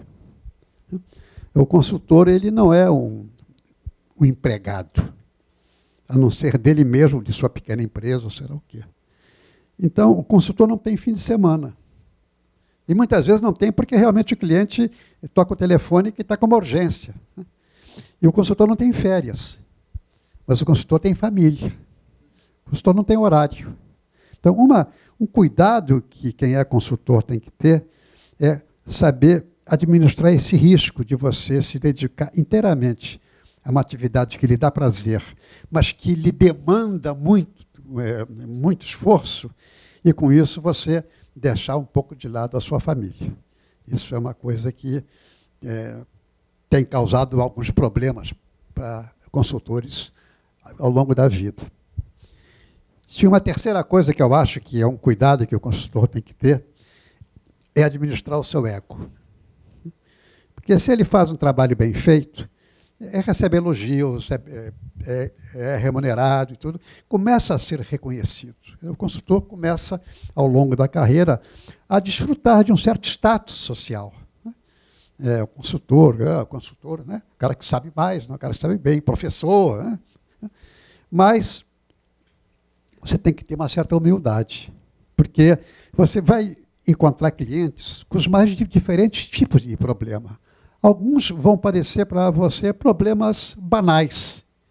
E a pior coisa que clientes conversam, que eu tenho lá, criticam dessas grandes empresas de consultoria é um negócio chamado arrogância. Né? A grande empresa chega com arrogância, dizendo, eu sei mais do que você, eu sei qual é o seu problema, não sei o que lá, como foi colocado aqui.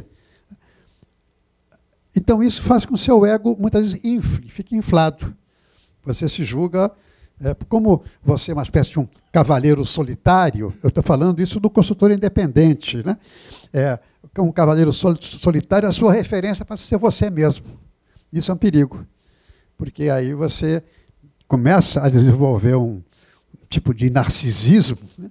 Que é uma coisa que é prejudicial, porque você perde a capacidade de ter empatia, que é uma das características fundamentais que tem que ter um consultor. Bem, gente, nós estamos encerrando, já passou das 20h30. Agradecer a participação de vocês. É o nosso primeiro encontro, né? Para nós é um laboratório, né?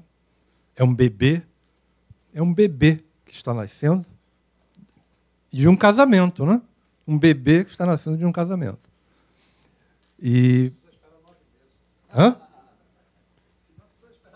que não precisou esperar 9 meses para nascer, né? Nós vamos realizar esses encontros uma vez por mês e vocês vão receber informações a respeito. Nós temos uma programação do próximo para 27 de novembro, mas o consultor, que é membro do IBCO, que foi convidado, ele está com um problema de agenda.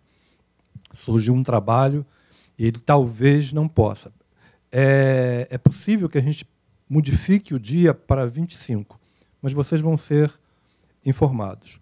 O tema que nós programamos, até poderá ser alterado em função disso, é a negociação no processo de consultoria, né? Como negociar? E nós convidamos o José Augusto Vanderlei. Vamos torcer para que ele diga sim, né? Ele ficou de estudar a hipótese do dia 25.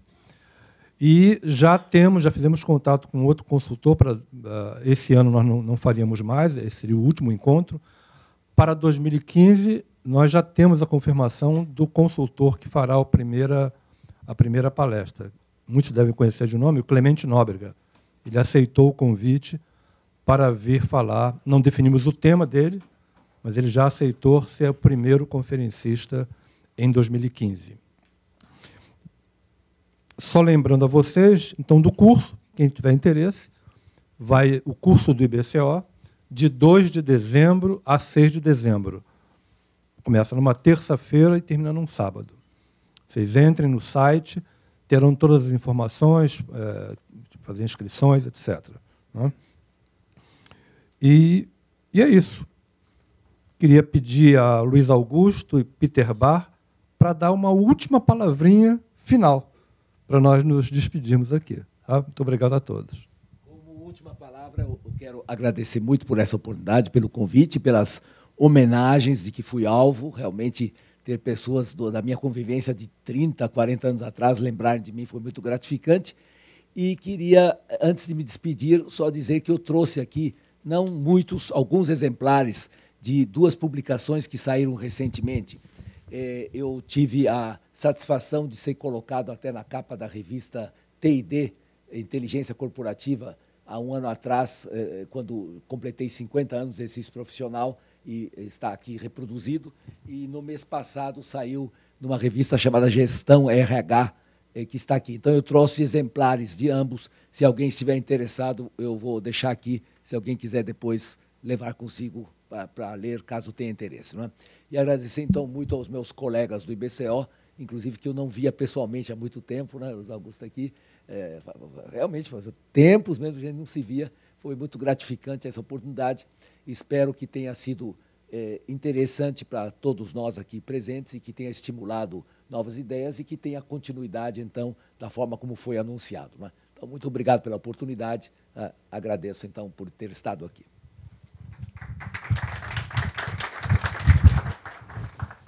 Bom, eu fiquei muito feliz pela oportunidade dessa conversa, né?